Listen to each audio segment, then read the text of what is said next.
আমরা তো অনেক ধরনেরই পাকোড়া খেয়ে থাকি। তোমরা কি কখনো লাউয়ের পাকোড়া খেয়েছো? আজ আমি তৈরি করেছি, অনেক টেস্ট হয়েছে, তাই চিন্তা করলাম তোমাদের সাথে একটু শেয়ার করে নিই। এই দেখো পাকোড়াটা কি সুন্দর লাগতেছে, দেখতেও সুন্দর লাগতেছে ধনিয়া পাতা দেওয়ার জন্য।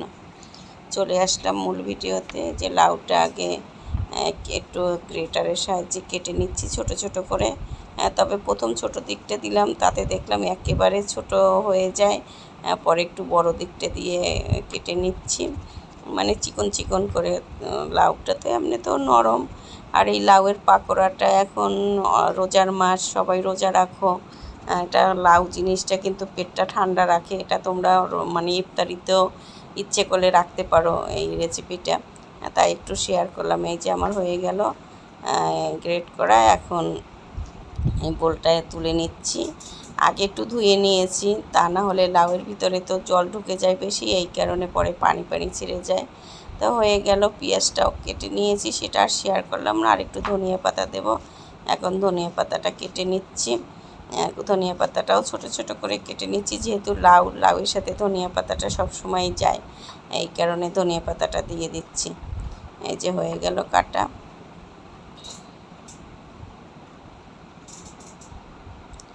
তুলে নিচ্ছি। এখন সব কিছু ঠিক করে নেব। এই যে এক পাশে পেঁয়াজ আর কাঁচামরিচ দিছি দুটো, তোমরা তোমাদের স্বাদ মতো দিয়ে দেবে। আর এই যে লাউটা একেবারে পানিটা ভালো করে চিপে নিয়েছি, জানি পানি পানি না থাকে। আর এখন দিয়ে দেব একটু লবণ, মানে সামান্য দিয়ে রান্না করব, তৈরি করব। একটু লবণ দিলাম। এখন দিয়ে দিলাম একটু হলুদের গুঁড়ো, যেহেতু লাউ তো হলুদটা একটু কম দিলেই ভালো হবে। আর একটু মরিচের গুঁড়ো, এটা তোমরা স্বাদ মতো দিয়ে দিবে।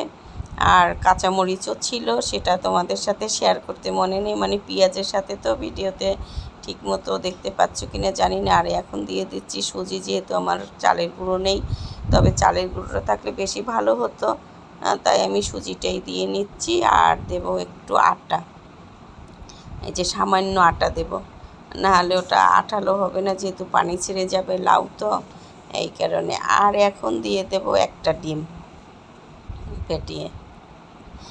আর একটু দিয়ে দিলাম কালি জিরা। এটা দিলে কি একটু মানে যখন পাকোড়াটা খাবে তখন দাঁতের নিচে পড়লে খুবই ভালো একটা ঘ্রাণ আসে। আর এই যে ডিম দিয়ে দিলাম। এখন ভালো করে মেখে নিচ্ছি, একটু কচলিয়ে করে ভালো করে, জানি লাউটা এমনি তো নরম হয়ে গেছে, আরও সুন্দর করে নিয়েছে। এই যে হয়ে গেল আমার ডোটা তৈরি করা। এখন চলে আসলাম রান্নাঘরে, পাকোড়াটা ভেজে নেব। অনেক টেস্ট হয়েছে, আমার ছেলে তো খুবই মানে পছন্দ করেছে। সে ভাজার সাথে সাথে 2-3টে খেয়ে ফেলেছে, আবার ভাতের সাথেও খেয়েছে। সেটাই বললাম, এটা ইফতারির রেসিপিতেও খুব ভালো লাগবে, তোমরা ট্রাই করতে পারো। আর আমি পাকোড়াটা তৈরি করছি সরিষার তেল দিয়ে।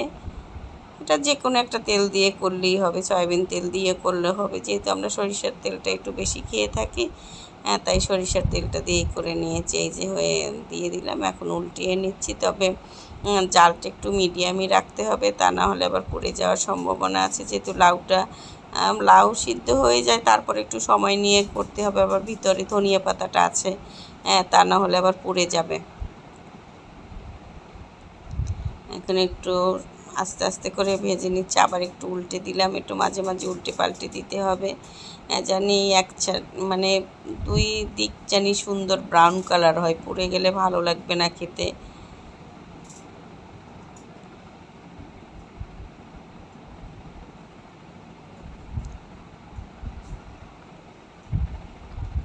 এই যে দেখছো কালার, মানে দেখতেও কিন্তু অনেক সুন্দর হয়েছে। হয়ে গেল ভাজা, এখন তুলে নিচ্ছি। আর তেলও সামান্য দিলেই হবে, যেহেতু লাউয়ের তো বেশি তেল দেওয়ার দরকার নেই। আর আমি তেলটা একটু কম খাওয়ারই চেষ্টা করি, এটা সবার জন্যই ভালো। হয়ে গেল পাকোড়া, এখন শুধু খাওয়ার পালা। আমার রেসিপিটা কেমন লাগলো তোমরা অবশ্যই একটু কমেন্টস করে জানাবে, আর তোমরাও একটু ট্রাই করবে। এই যে ভিতরটা একটু দেখিয়ে দিচ্ছি, দেখো কত সুন্দর হয়েছে। তাহলে আজ এ পর্যন্ত, বাই বাই।